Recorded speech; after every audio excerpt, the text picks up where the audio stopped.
کاتەکان تێپەڕ دەبن، داهاتوو پەیوەستە بە بڕیارەکانەوە. بڕیارەکان پەیوەستە بە باوەڕ بەخۆبوونەوە.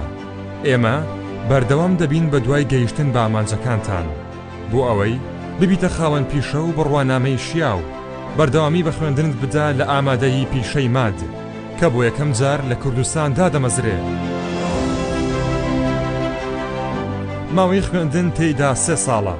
دەرچوانی پۆلی نۆی بنەڕەتی دەتوانن لەم بەشانە بخوێنن: ئەلکترۆنیک، کانزاکان، بیناسازی، کارگەڕی، ژمێریاری، ئینتەرنێت و بانک، کۆمپیوتەر.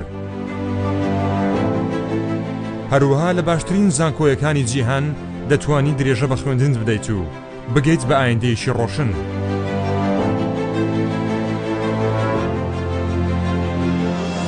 ئامادەیی پیشەی ماد، داهاتووت بنیاد دەنێ.